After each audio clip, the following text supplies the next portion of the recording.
Profitez de votre programme avec la compagnie fiduciaire Grésivaudan, expert comptable et commissaire aux comptes. L'entrepôt du bricolage, filiale du groupe Samsé, vous présente Si on parlait.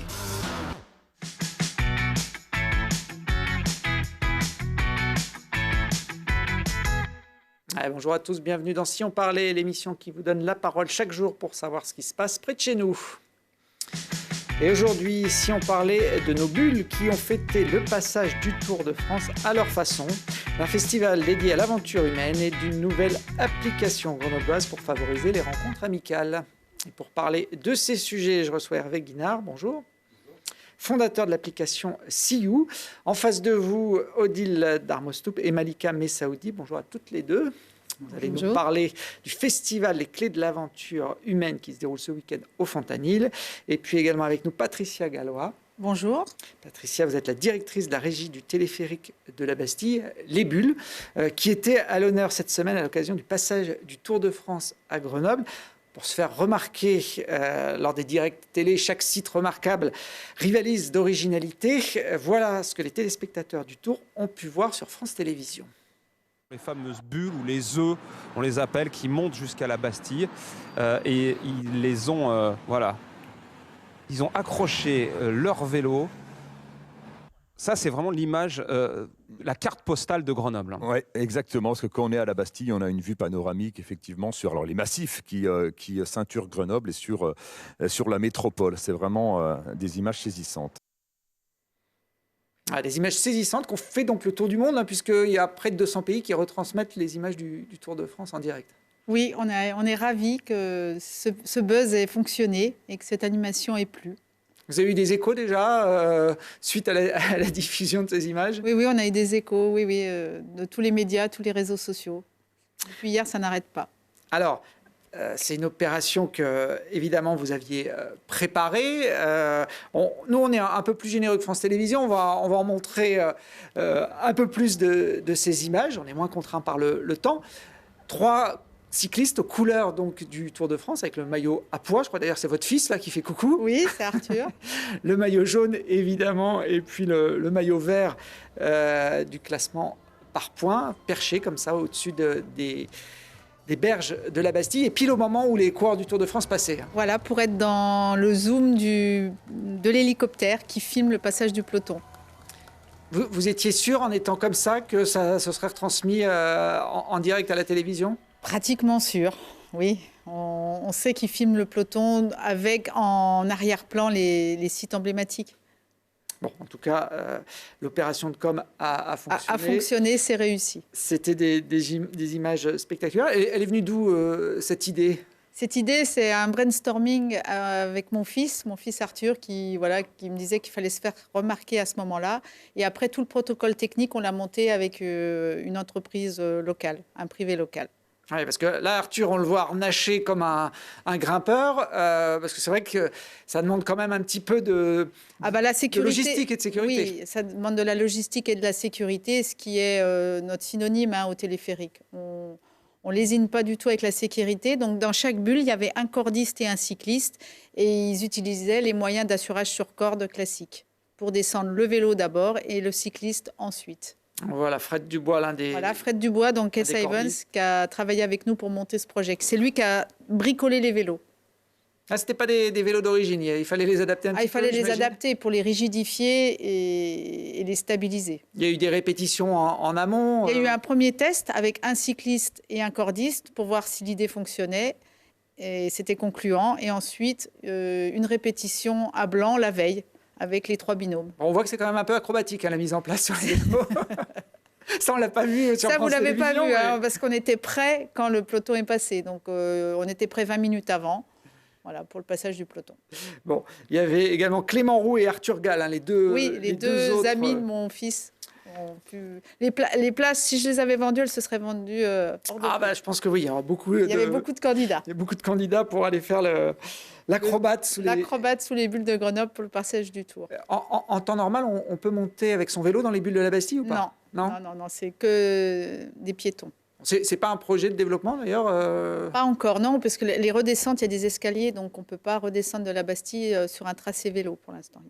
Il y a des parties en escalier.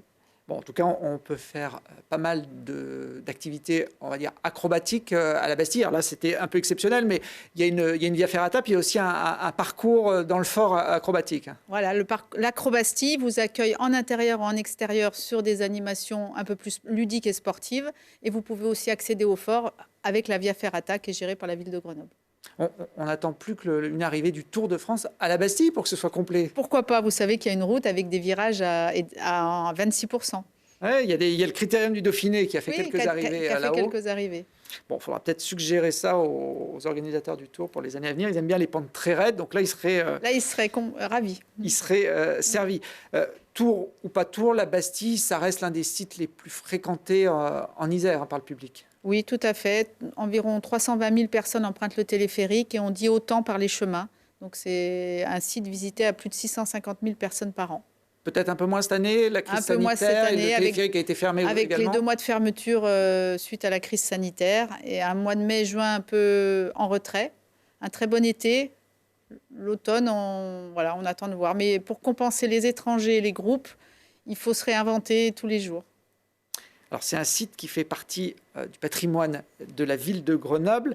Il est accessible en téléphérique depuis 1934. Exactement. Et là, on a des images assez exceptionnelles qui datent de 1951, de la première génération du téléphérique de la Bastille. C'est ça. Avec une cabine qui est très différente de celle à 12 facettes. Voilà, jusqu'en 1976, c'était cette cabine à 12 facettes et on est passé aux bulles après. C'est dodécagonal. Voilà, la cabine à 12 facettes. Et ce sont des images qui ont été retrouvées par un Grenoblois, Arnaud Oudar-Tosi, qui les a retrouvées dans les archives de sa famille pendant le confinement. Je crois que c'est son grand-père qui avait l'habitude de se filmer. Alors, le site, le panorama et l'infrastructure n'a finalement pas changé en 70 ans. Un petit peu quand même. Et aujourd'hui, on peut noter qu'il est accessible aux personnes à mobilité réduite, avec ses 2 ascenseurs et sa passerelle.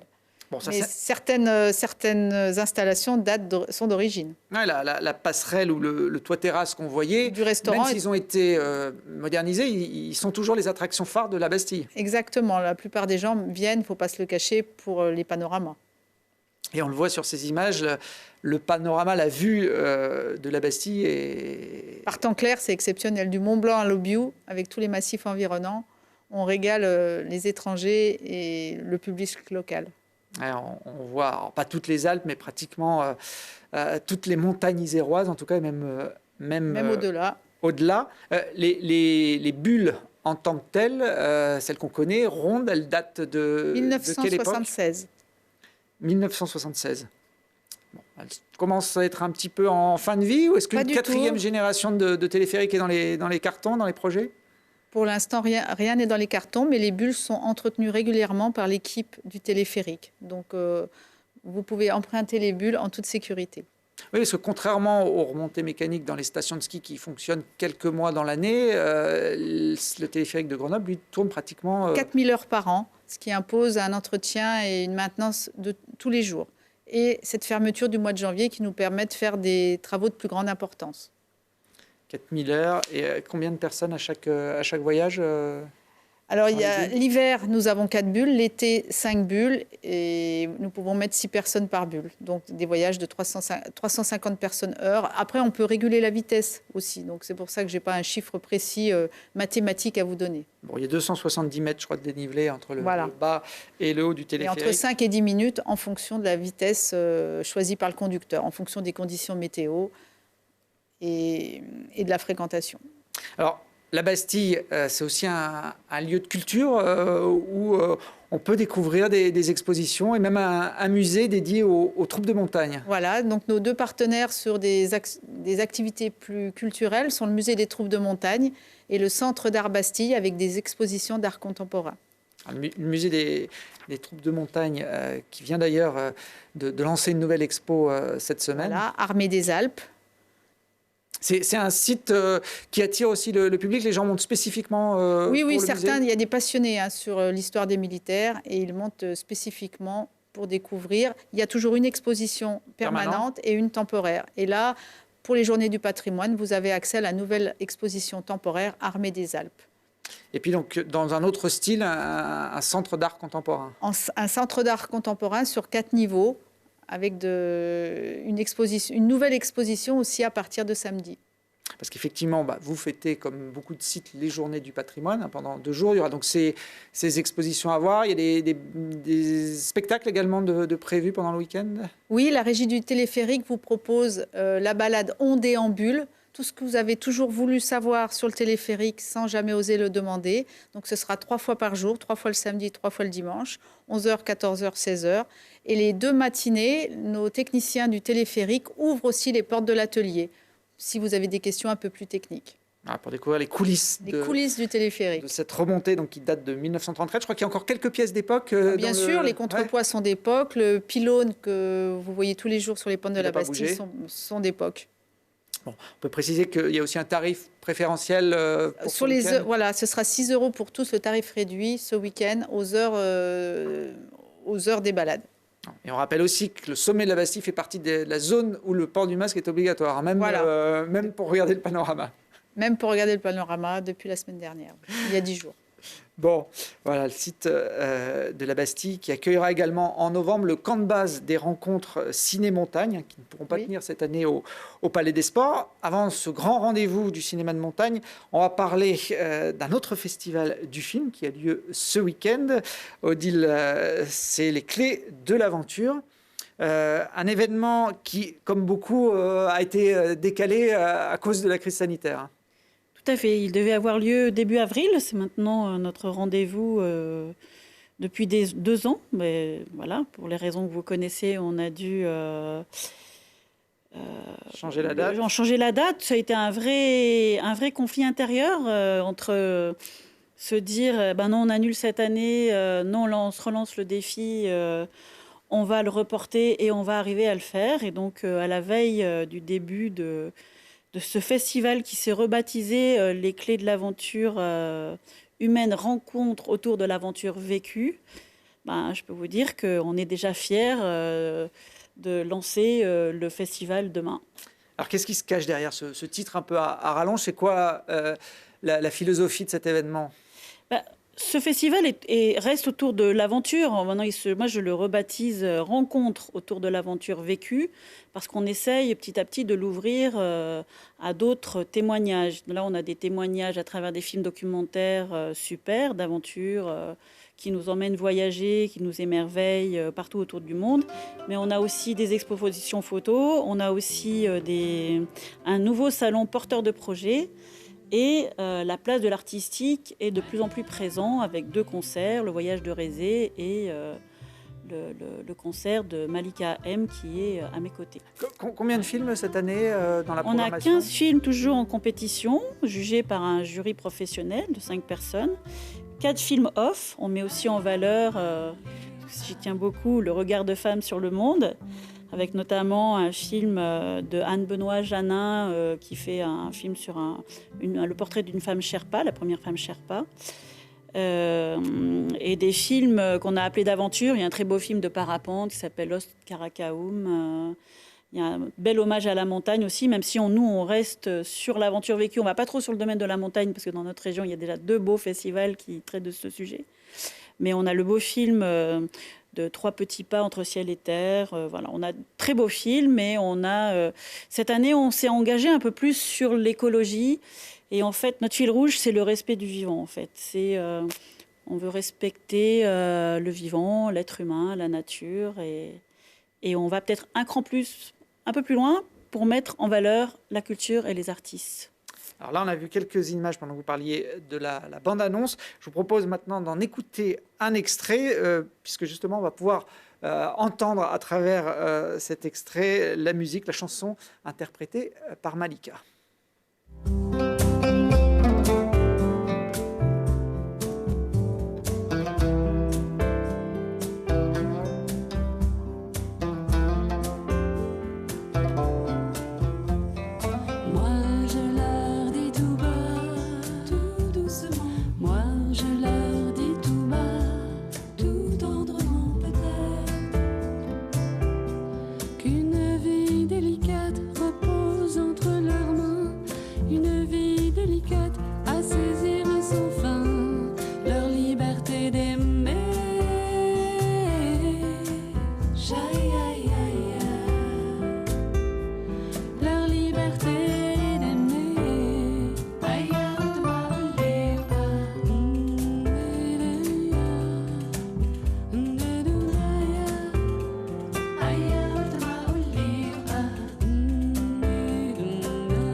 Ah, une musique, Malika, qui se prête bien au voyage également. Oui, et d'ailleurs, tout l'album a vraiment cette thématique finalement du voyage, que ce soit un voyage extérieur ou un voyage intérieur. Donc, l'album s'appelle Réconciliation. C'est donc un album qui vient de sortir en début d'année. Et donc, Et que vous proposerez que je propose, au public du Fontanil ce week-end, puisque vous serez en concert, je crois, le samedi soir. C'est ça, voilà. C'est une version, une adaptation de l'album en duo avec un musicien, Lucien Zérade, à la guitare et au oud. Voilà, donc ça sera samedi. Alors même si ça ne s'entend pas votre accent, vous êtes originaire de Belgique, En Malika. fait, je vis en Belgique. Vous vivez Voilà. en Belgique. Les Belges qui seront également à l'honneur de ce Voilà. festival. Tout à fait. En fait, je me suis fait un peu l'ambassadrice d'une association Caméra, etc., qui est une association belge qui fait la promotion, qui soutient les artistes, les graphistes ou les réalisateurs de films d'animation. Et il y a aussi des ateliers pour enfants. Et donc, en fait, nous allons pouvoir proposer des films d'animation réalisés par des enfants belges. Pendant le festival, le vendredi, c'est une journée spéciale jeune public. Et donc, voilà, vous pourrez découvrir ces films réalisés en atelier par les enfants d'un bout à l'autre, avec un animateur, bien sûr. Donc, Caméra, etc. est une association qui est présente souvent sur le festival d'Annecy, qui propose aussi des films qui sont diffusés en compétition un peu partout dans le monde. Voilà. Là, on voit quelques images d'un film qui s'appelait Plantapolis, c'est ça? Exactement, et qui a été réalisé après le confinement par des adolescents. Et il est lourd, Frangin. Ouais, merci. ça peut être l'occasion aussi de vous dire qu'il y a aussi un concours pendant ce festival qui s'adresse aux jeunes publics et aux ados. Un concours vidéo. C'est une proposition du festival Vidéo et de dessin. et de dessin pour les petits. Mais voilà, on invitait les gens, les jeunes, à envoyer une petite vidéo, une capsule vidéo d'1 minute sur le thème du futur. Puisqu'en fait, vu ce qu'on vient de vivre, c'était important de questionner et de laisser la parole à ces jeunes, et aux moins jeunes bien sûr, mais vraiment c'est important. Alors on espère qu'ils vont participer. Il y a encore quelques heures maintenant. Est-ce que la projection de ces vidéos d'enfants ou de jeunes, elle est prévue pendant le week-end? Tout à fait. En fait, on accueille le jeune public. Alors, je complète un peu. On peut venir avec son dessin, avec sa photo, avec sa vidéo. Il vaut mieux nous l'envoyer avant parce que l'idée, c'est d'exposer les dessins sur le site du festival, d'exposer les photos. On accueille les enfants avec un petit goûter et après, on leur permet de regarder ces beaux films d'animation. Et vendredi soir, c'est vraiment notre soirée famille jeune public, avec le très beau concert du Voyage de Rézé, qui est un groupe un peu connu dans la région. C'est 2 musiciens et un vidéaste qui projettent son dessin en live pendant le concert. Et notre idée, c'est vraiment ouvrons le futur à la poésie, à la grâce, à la joie de vivre et imaginons, je ne veux pas dire qu'on fait de la méditation comme ça créatrice, mais pour nous, c'est hyper important de se dire que la vie est belle. Et on va essayer, nous, de l'honorer là pendant 3 jours. Et on invite tous ceux qui le veulent à venir partager ce moment, n'est-ce pas? Et justement, les vidéos seront projetées pendant le débat, parce qu'il y a un débat le samedi à 15h. Et donc, en ouverture du débat, on projette les vidéos qui auront été envoyées par les jeunes. Donc, on compte sur vous. Et puis, il y a un programme de toute façon très conséquent qu'on peut retrouver le petit fascicule. Je crois que c'est vous, Malika, qui avez également fait le graphisme de l'affiche. Vraiment, vous êtes je suis un peu multi... suisse. On va pas très loin, mais Voilà. Une artiste avec beaucoup de talent. Elle vit en Belgique, elle est couteau suisse, elle est internationale en fait, Malika, dans son approche. Voilà, un programme complet. Vous avez vu le site internet de toute façon s'afficher, vous pouvez retrouver toutes les informations. C'est du 18 au 20 septembre, donc au Fontanil, à quelques kilomètres de Grenoble. Accessible au tram E. On peut venir en vélo, par le tram. C'est le bout de la ligne E qui part après Saint-Pégrel. Paluel. Et c'est un très beau village que peu de Grenoblois connaissent finalement. Je me rends compte que finalement, il n'est pas si connu que ça. Il est au pied du massif de la Chartreuse. Bon, c'est l'occasion d'aller découvrir. C'est une petite bulle d'air. Masquée, évidemment. Évidemment, nous sommes invités à respecter tous les mesures sanitaires, mais ça ne va pas nous empêcher de sourire derrière les masques. Eh bien, très bien. Et puis, donc, samedi soir, le concert de Malika pour voyager aussi en musique. On va rester dans la thématique des rencontres avec Hervé Guinard, étudiant, fondateur d'une nouvelle application qui est née donc à Grenoble pendant le confinement, Hervé. En gros, on l'avait commencé quand on était en dernière année en master entrepreneur à Grenoble École de Management. Et en fait, c'est vraiment le confinement. On s'est dit, là, il y a une distanciation sociale et ça fait encore plus sens aujourd'hui de rassembler autour de la rencontre, mais de la rencontre réelle et pas virtuelle comme on peut l'avoir sur la plupart des réseaux sociaux à l'heure actuelle. Alors, vous nous avez préparé une petite démonstration. On va la lancer pour nous expliquer en 1 minute comment ça marche, votre application. Exactement. Donc là, si je ne me trompe pas, on est sur l'accueil. Du coup, on peut trouver tout plein d'activités. Donc là, je me suis posé la question, OK, j'ai envie de faire quelque chose ce week-end à Grenoble. Donc je filtre par Grenoble et ensuite je regarde aux alentours parce que je n'ai pas de voiture, donc à 10 km de chez moi. Donc je peux descendre jusqu'à ce week-end, donc à samedi par exemple, ou encore dimanche. Et imaginons que j'ai trouvé une randonnée qui me plaise, du coup je peux aller cliquer dessus pour avoir plus d'informations. Donc là je peux lire la description, aussi regarder où est-ce que ça se situe, si je peux y aller, si c'est pas trop loin. Je peux aussi voir un peu qui sont les participants qui y vont et voir si ça m'intéresse, si c'est bien des gens avec qui je m'entendrai bien, voir un peu ce qui s'est dit sur la discussion. Et si jamais ça me plaît, je peux me lancer et en quelques clics finalement rencontrer de nouvelles personnes dans ma région et puis partager autour d'une randonnée. Et si jamais, le cas échéant, on ne trouve pas d'activité qui nous plaise, on peut aussi proposer la sienne pour partager ses passions, partager des découvertes qu'on a faites soi-même et faire un partage autour de rencontres à Grenoble. Ça reste des activités essentiellement sportives dans votre panel pour l'instant ? Non, il y a de tout en fait. Nous, ce qu'on veut, c'est surtout faire partager une passion de quelqu'un qui prépare une activité. Et même si c'est juste aller boire un verre aussi, ça peut se faire. C'est un peu tout. L'idée, c'est de se rencontrer autour d'une activité pour que la discussion se fasse naturellement en fait. Donc quelqu'un, par exemple, qui a envie d'aller à la Bastille, mais pas tout seul, ou d'aller ce week-end au festival entre amis, peut rentrer cette activité dans l'application ? C'est totalement l'objectif, ouais. On fait ça d'ailleurs avec des associations locales au niveau culturel pour justement promouvoir des événements qui sont locaux, par exemple le théâtre avec la basse-cour aussi, pour faire en sorte qu'ils gagnent en visibilité. Et nous, ça nous anime. Et en fait, on veut aussi promouvoir les choses qui ne sont pas forcément assez vues et qui pourtant procurent beaucoup de bonheur à ceux qui y vont et qui ont la chance d'aller à ces spectacles. Donc, on essaie de rassembler en fait. Alors, contrairement à beaucoup d'applications qu'on va dire pas de frontières, vous, c'est vraiment une application locale. Il faut être dans la même zone de vie pour que ça fonctionne. Exactement. C'est pour ça qu'on n'est pas sur énormément de villes pour l'instant. On a eu des hasards de vie qui nous ont fait être à Béziers, par exemple, ou encore à Lyon, mais on est principalement à Grenoble en ce moment parce que c'est plus simple d'être ici, d'être avec les gens qui sont sur la plateforme pour pouvoir la développer.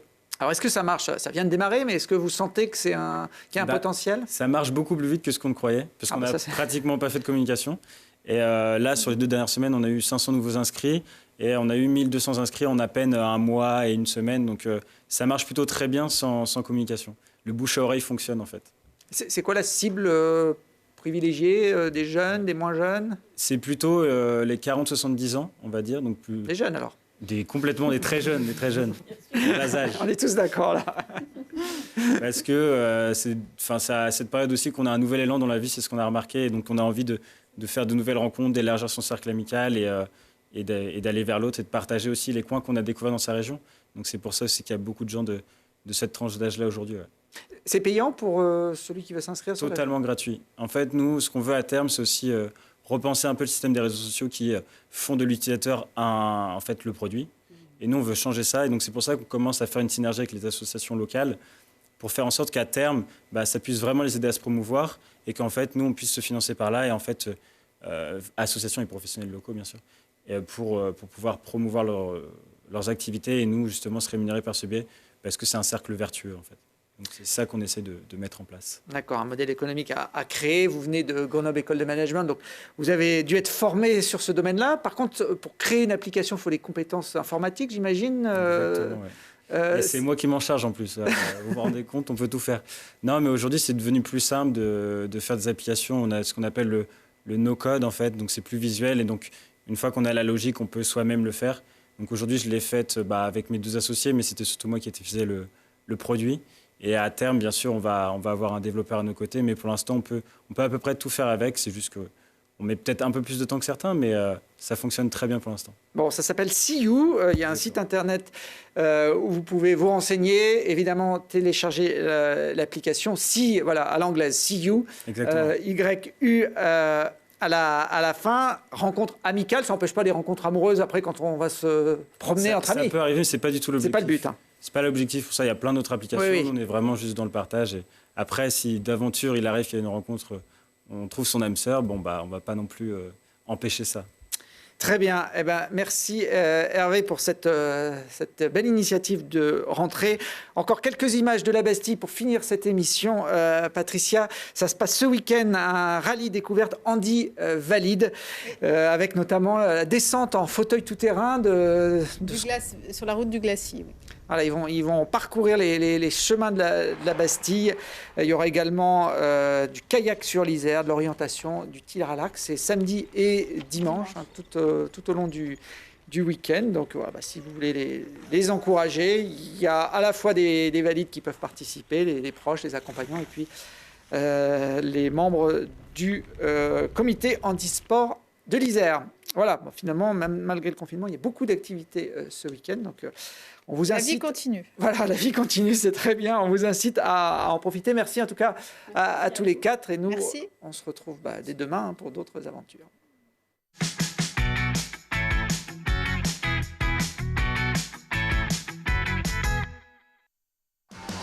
L'entrepôt du bricolage, filiale du groupe Samsé, vous a présenté Si on parlait.